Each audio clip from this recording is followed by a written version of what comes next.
Baik, Assalamualaikum warahmatullahi wabarakatuh. Perkenalkan, nama saya Raden Ajeng Nabila Ramadhani dengan NIM 23030244125, kelas Biologi E Universitas Negeri Surabaya. Di sini saya akan mempresentasikan proposal saya dengan judul Analisis Proses Pertumbuhan Jamur pada Pembuatan Tape Ketan dan Tape Singkong. Pendahuluan, 1.1 Latar belakang. Biologi merupakan ilmu yang akrab dengan kehidupan kita sehari-hari. Biologi menghubungkan dengan semua ilmu alam, dan merupakan ilmu yang memadukan ilmu alam dan ilmu sosial. Salah satu yang menjadi topik pembahasan dalam biologi adalah jamur.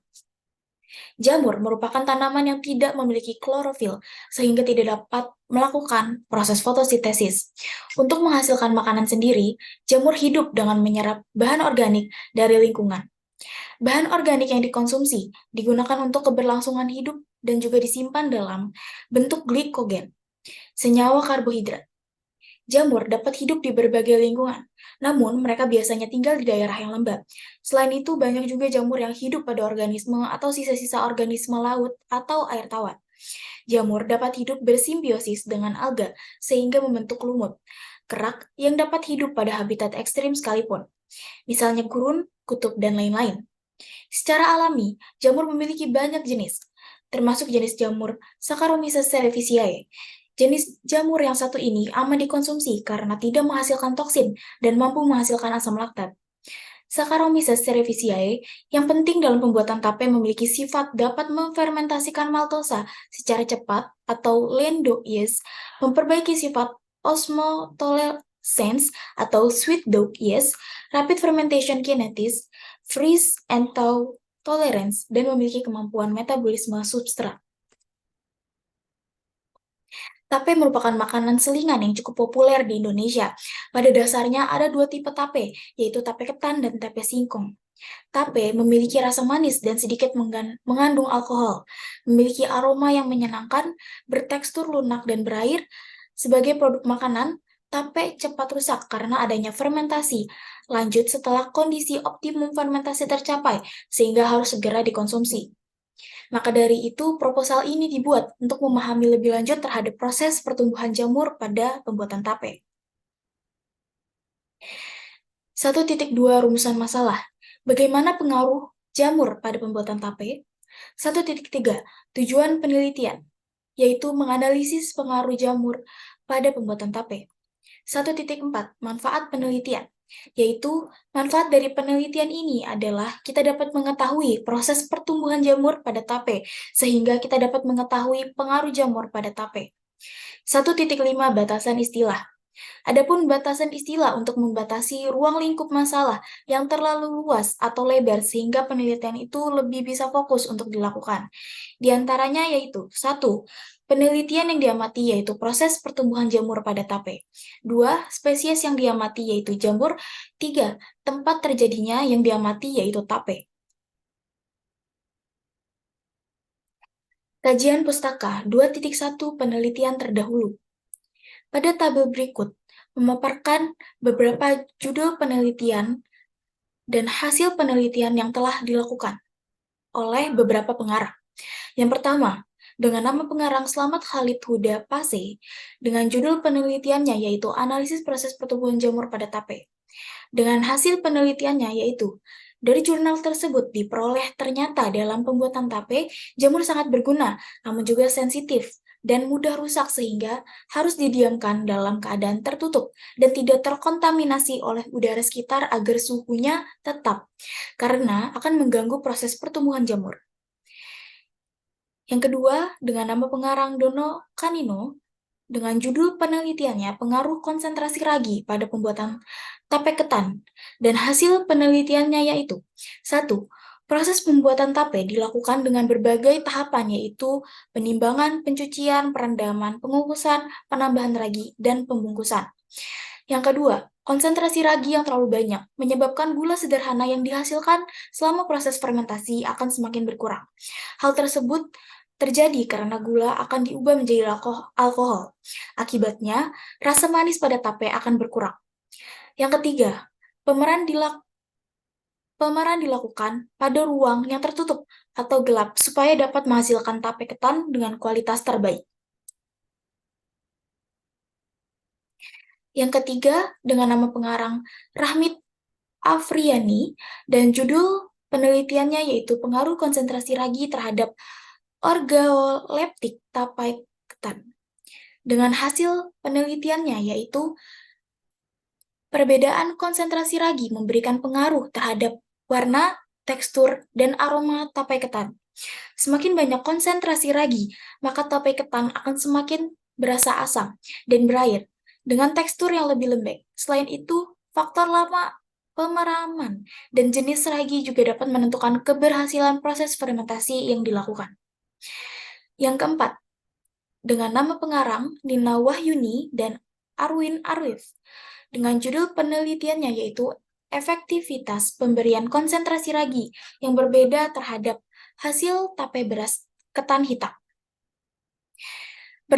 Berdasarkan hasil dari penelitian jurnal tersebut, didapatkan bahwa satu, konsentrasi ragi yang berbeda dapat mempengaruhi cita rasa, aroma, dan tekstur tape ketan hitam.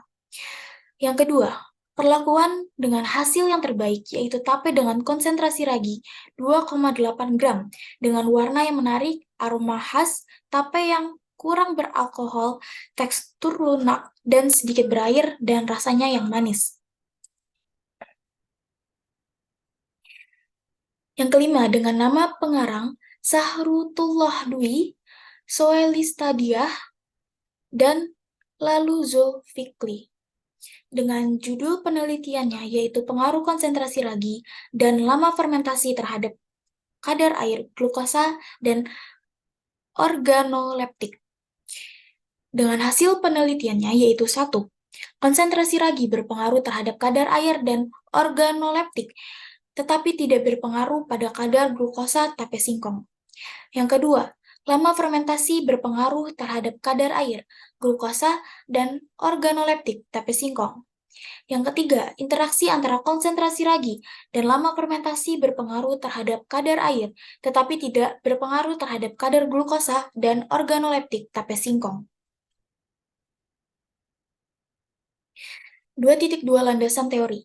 Tape merupakan salah satu produk hasil fermentasi. Tape memiliki rasa yang manis dan sedikit mengandung alkohol, memiliki aroma yang menyenangkan, bertekstur lunak, berair. Bahan dasar tape cukup bervariasi, misalnya singkong, ketela, beras, ketan putih, dan ketan hitam. Tape mengandung unsur-unsur zat kimia yang dapat diubah menjadi zat gizi oleh tubuh. Dikutip dari Almat Sier 2006 dalam Susanti NM 2015. Tape diperoleh dari reaksi senyawa organik dalam bahan dasarnya dengan ragi tape Saccharomyces cerevisiae. Kandungan senyawa organik berupa karbohidrat berupa pati dan polisakarida. Karbohidrat penting untuk tubuh, namun akan berakibat tidak baik apabila berlebihan. Tape juga mengandung alkohol sama halnya dengan gula. Alkohol juga tidak baik apabila terlalu berlebihan di dalam tubuh karena sifatnya toksik. Di sisi lain, dalam jumlah cukup, alkohol dalam tape mampu membantu melarutkan lemak. Dikutip dari Al-Matsir 2006 dalam Suwaniti NM 2015. Ragi tapai adalah bahan yang dapat digunakan dalam pembuatan tapai, baik pada singkong dan beras, ketan. Ragi tapai merupakan populasi campuran yang terdiri dari spesies-spesies genus Aspergillus,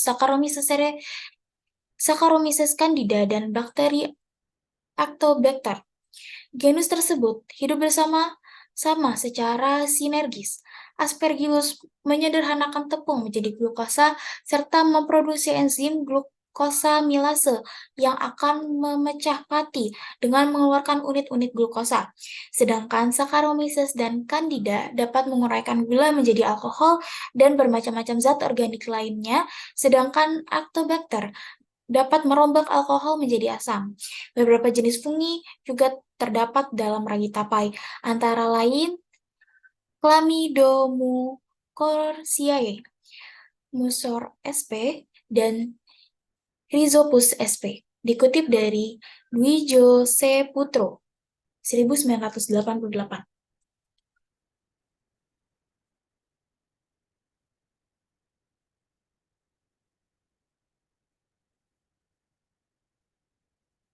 Menurut Kamus Besar Bahasa Indonesia, organoleptik adalah suatu penginderaan yang berhubungan dengan rasa, warna, aroma, dan tekstur.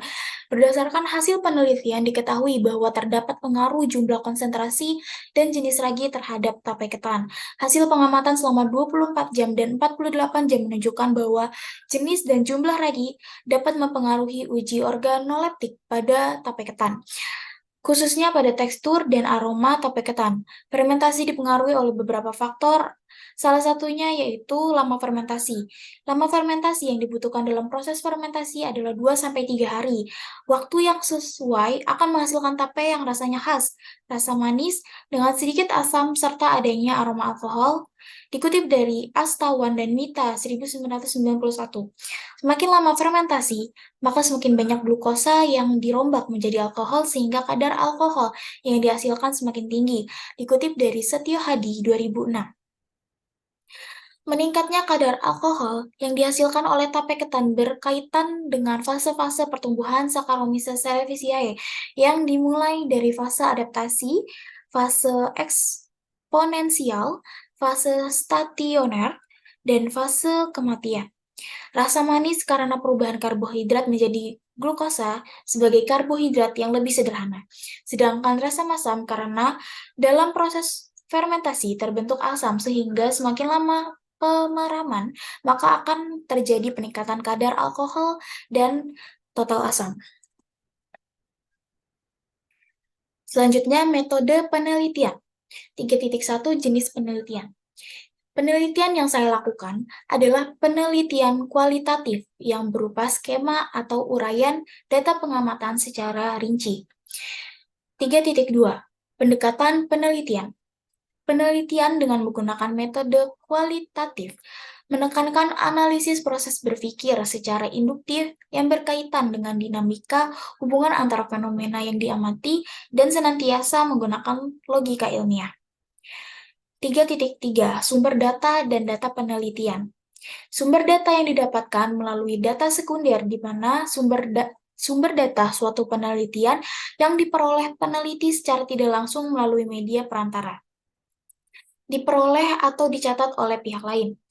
Data sekunder itu berupa bukti catatan atau laporan historis yang telah tersusun dalam arsip atau data dokumenter. Data penelitian yang dilakukan yaitu data penelitian kualitatif, yaitu dengan menerjemah data mentah ke dalam uraian, eksplanasi, atau deskripsi. 3.4 Teknik pengumpulan data. Teknik pengumpulan data yang digunakan adalah non-partisipan observation, di mana penelitinya tidak ikut secara langsung dalam kegiatan atau proses yang sedang diamati. 3.5 Teknik analisis data. Teknik analisis data yang digunakan yaitu teknik analisis data kualitatif sehingga cenderung menggunakan deskripsi untuk hasil analisisnya. Baik, sekian presentasi dari saya. Bila ada kesalahan, mohon dimaafkan. Wassalamualaikum warahmatullahi wabarakatuh.